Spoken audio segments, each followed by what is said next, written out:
Okay, we're talking about budget politics here for this chapter.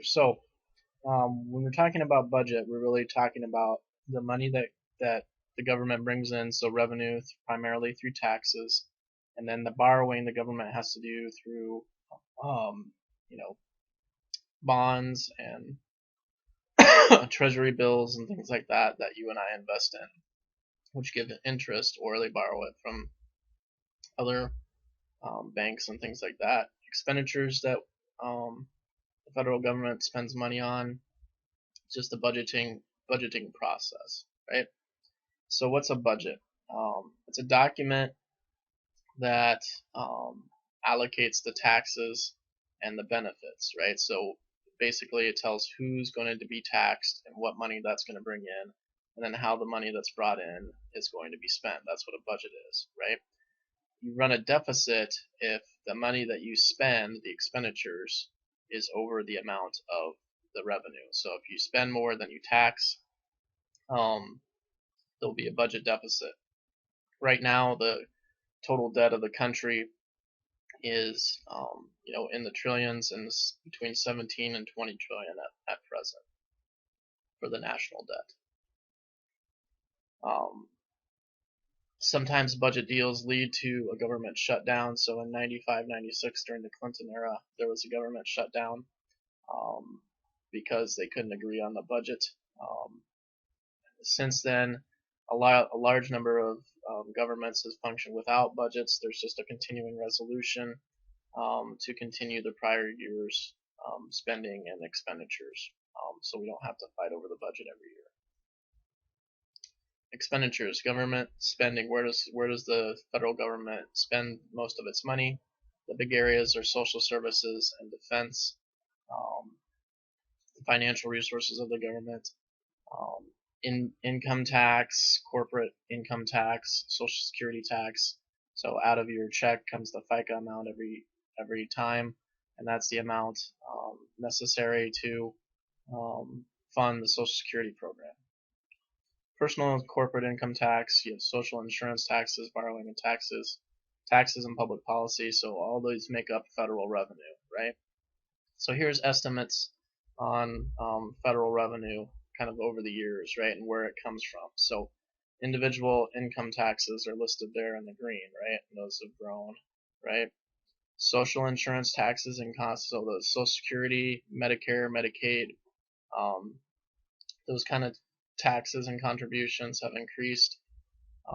Corporate income taxes are in the orange, right? There's a lot of debate about reforming those. Excise taxes are taxes on certain goods. But as you can see, the vast majority is Social Security tax on the FICA on that comes out of each one of your checks, and then Medicare also comes out of that, as well as individual income taxes. So um, your wages as an income earner are taxed, and as well as corporate income tax is taxed as well, and that makes up the revenue for the government. The 16th Amendment to the Constitution explicitly allowed Congress to tax income. Okay, corporate taxes are sometimes seen as, for a C corporation, is seen as double taxation. It's not only does the corporate income itself get taxed, but then if the corporation issues a dividend and distributes that income out to an individual, the individual gets taxed a second time on that same income as a dividend tax. Employees have to pay Social Security and Medicare taxes out of every check. Um, employees each paid a Social Security tax equal to 6.2% of the first 106,000 of earnings, right? So for Medicare, they paid another 1.45% on all earnings. So at that point, you're roughly near a 6 to 7% tax, just for Social Security and Medicare. That's taken out of every check. Um, and then you also get the opportunity to pay taxes on the 1040 come every April, right? The Treasury Department sells savings bonds and other things like that when the federal government wants to borrow money, and countries from around the world, individuals can all buy those bonds and issue the federal government debt. Now, for the money that the government has to borrow to cover the expenditures that exceed the revenue, that makes up the national debt, right? And this is the 17 trillion that we were talking about earlier, and it's ever rising as we continue to run more and more budget deficits.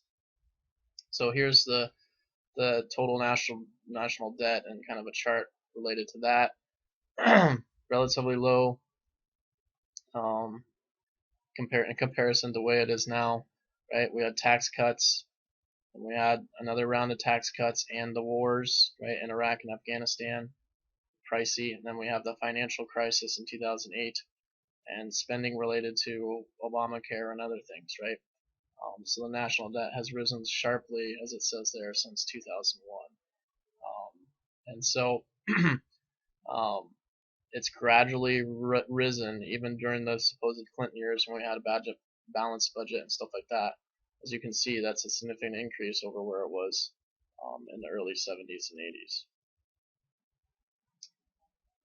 So tax expenditures are kind of tax credits or deductions, right, that we give for certain things. So a charitable deduction is a tax expenditure, meaning that we could collect the money and the income that you use to give to a charitable organization, but we're going to deduct that because we think that giving money to charity is a good thing, right? Child tax credit, those credits are tax expenditures, meaning that we are intentionally not collecting tax on that amount of income that's in the tax code, right? In 2001, we had tax cuts that gradually lowered tax rates. And then in 2003, Congress reduced the tax rates on capital gains and dividends. The tax rate on capital gains and some other things has gone up since then, right? So now if you make a lot more money, there's a 3.8% Medicare surtax on top of the normal tax rate, right? But you have to make over 200,000, I think, as a couple, or as an individual, excuse me, and then it's an exponential amount as a couple. So here's some different tax expenditures. So these are things that we don't tax, and foregoing the number to the right is how much tax that loses us by not collecting tax on it. So the top here, and this was controversial during the Obamacare debate, was the exclusion of employers' contributions to pay for your health care. So if your job pays for your health care, that's a benefit to you that's not taxed, right? And the estimate here over to the right is that costs on average on an annual basis $171 billion worth of tax, right? Deduction of mortgage interest on owner-occupied houses. So for the house that you buy, when you move into a house, if it has a mortgage because you have debt on it, the interest to pay down on that mortgage that you make every month on your house payment is deductible, right? And so that's not taxed. That's a deduction on your 1040 return every year. And again, that costs the country about $105 billion. Exclusion of IRA and 401k contributions and earnings. Again, that's an $81 billion. State and local taxes, charitable contributions, so on and so forth, right? All of these are different tax expenditures, things that we either deduct or don't tax, that reduces the overall amount that we could receive in taxes, right? But a lot of these things, right, charitable contributions, pensions, having a home, all of these are healthcare are important policy choices that have been made, saying we think these are important, and so we want to give people incentives to get those, and so we'll reward them in the tax laws if they do so. How big is the tax burden in comparison to other countries? Well, in the U.S., the tax burden is relatively lower, right? In more European countries where there's a bigger government and even more kind of distribution and government provides even more services, right? So in Denmark, 50% of your income is gone to taxes. This shows kind of where the U.S. stacks with some other major countries. Big governments create big budgets. And these are kind of the reason why the spending has gone up so much, right? As government gets bigger, We have to spend more to run the government. Defense spending on new military equipment and latest technology is really expensive. A lot of the money right now is going to social services, right, for Medicare and Medicaid for and rapidly aging population in the United States. So as the baby boomers get older, right, they're going to need a tremendous amount of health care and they're going to live longer.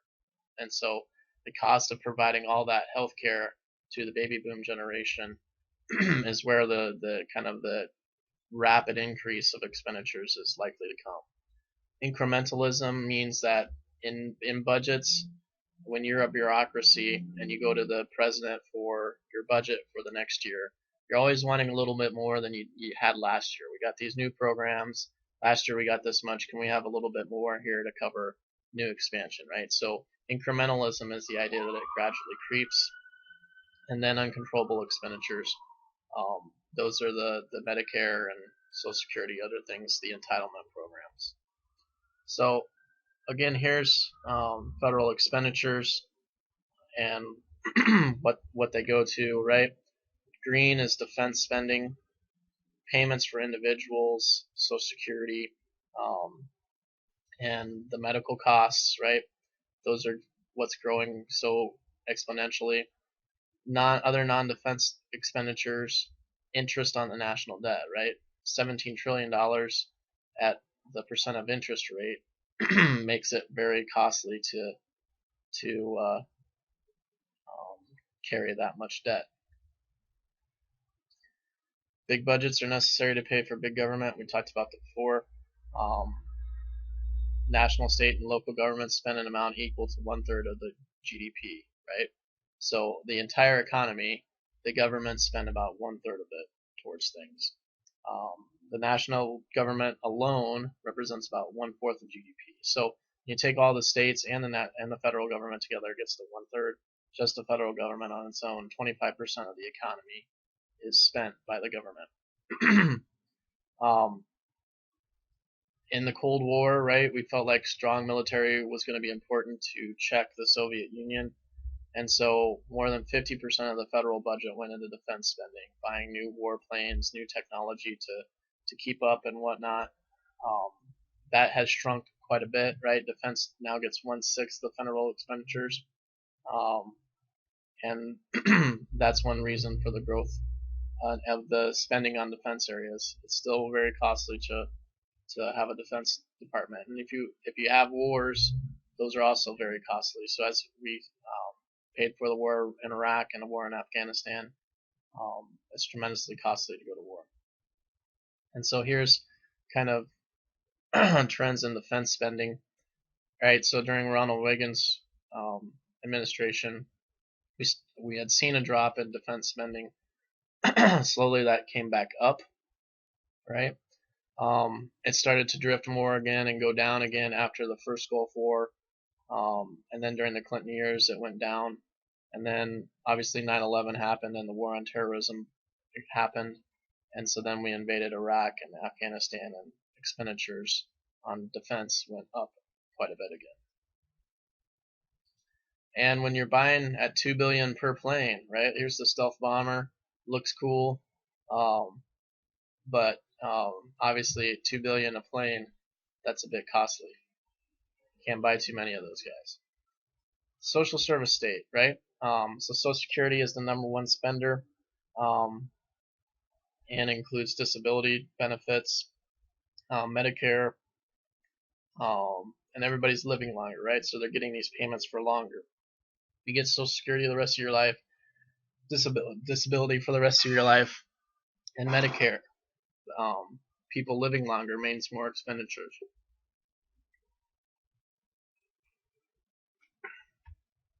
And so obviously more expenditures in that area leads to the growth of government, as government has to keep up and help pay for all those things. Again, just trends in social service spending, health, education, income security. As you can see there, a rapid rise in the amount that's being spent on that. I mentioned this before, incrementalism. We just want a little bit more than last year's budget, so it creeps, right? Um, and so most of the budget increases by a little bit more, a little bit more, a little bit more. Well, then you look 10 years prior to that, you've had a huge increase from where your budget was before that. So it's very hard to fight against kind of an incremental creep in an agency's budget. Um, agencies want to assume they will at least have the same funding they had the year before. And most of them is we need a little increase because we're doing more, we're doing this. And so every year they seem to get it because nobody really wants to say no too easily, and they get lobbying from lobbyists, right, who lobby on behalf of the bureaucracy, trying to argue that they need that kind of increase to do with policy stuff. So an entitlement is an uncontrollable expenditure. It's simply determined by how many eligible beneficiaries there are for the program. Congress cannot control that, right? So Social Security is an entitlement, and so Social Security says you get this much payment based on your prior earnings, and it's an entitlement. You receive it regardless. Congress can't control that and say, all right, well these only these people can get it. Now Congress can rewrite the rules and say, well, you previously could get Social Security at 65, now you can't get it till 70, right? That would take a huge fight against a growing demographic. So if more people our baby boomers are aging and they're politically active, and you go to those same baby boomers and say, hey, we need you to now take a hit to your income. So you thought Social Security was going to be there at 65. Now it's not going to be there till 70. There would be major political repercussions to Congress people for that, and nobody wants to go down that path. And there's the slide on entitlements, right? Social Security is one of the examples of that. So how does the budgeting process work, and how does that play into democracy and the scope of government, right? So most politicians want to come and say, hey, I got you this money for your budget, therefore vote for me because I'm watching over your budget. I'm making sure those programs that you like still stay in place, right? I'm not the one cutting Social Security. I'm a guardian of Social Security. I'm guarding defense spending. I'm guarding the pharmaceutical industry, whatever it is. Everybody wants more money for the programs that they like, right? And so a lot of polls will say they like the government programs, they don't like taxes, and they think the government spends too much money. Well, all those are inconsistent, right? If you like the program, they're expensive, you have to pay for them, which means there has to be taxes. It's always a question of, well, who's getting taxed? The size of the budget reflects the scope of the government, right? As we talked about before. So if you get into a debt situation like Greece, right? Greece got into where they spent way more. Greece as a country spent way more money than they actually had, right? So they were in tremendous debt. That resulted in the Greek, basically the entire country of Greece being in bankruptcy, and it's caused a tremendous problem for the Greek economy. But part of the issue was people were retiring at age 50 with full pensions, right? Well, the government just can't pay that. So now the Greek population is having to react to the reality that you can't retire at 50, and all those kind of things, and it's going to be just a change in the economy and the culture and all that kind of stuff. So here's deficits, and this is annual federal deficits that were in place, right? So the war in Iraq begins. We had a balanced budget there where we weren't spending any more than we were taking in. Then we have some Bush tax cuts, right? There's a war in Iraq. We're spiked up. We start to go back down. But then we see Obamacare and some of the other spending that goes up, right? We're estimate to bring it back down, but the question is how expensive Obamacare is going to turn out to be. The personal income tax is the way we largely get most of our revenue in the country, and then Social Security and Medicare taxes that are coming out of your check are the second one. corporate income tax, things like that. The government bond can borrow through bonds, and we talked about before. Tax expenditures, all these things will show up on the test, right? So approximately what percentage of federal expenditures goes to paying interest on the national debt? 7%, right? So 7% of the federal spending just goes to pay the interest payment on the national debt. And this is just a kind of a summary of what we talked about. Much of the government's money is tied up in entitlements, which are uncontrollable, right? Which of the following comprises the largest slice of the budgetary pie? Which is the biggest one, right? Income security expenditures. And those are Social Security, Medicare, personal payments to provide kind of the welfare social safety net in the country, which is important for, my grandma, your grandma, and everybody else. But that's a growing slice of the budget pie. As the baby boomers get older, it's only going to increase, right? So budgets grow as more people want more services, right? So as government gets bigger, right, you now have Obamacare, then budgets in service of that increase in government usually have to increase as well, and so then revenue is necessary. So the budget blank, the scope of government, the budget blank the scope of government, but the budget may also constrain the scope of government, right? The budget expands the scope of government, okay? So, but it can also constrain it if something, that's why Congress is so important. If Congress doesn't fund something or reduces it in the budget, then it won't grow, right? It's got to be fed in order to grow and be fed with budget dollars, and if it's not, then it will not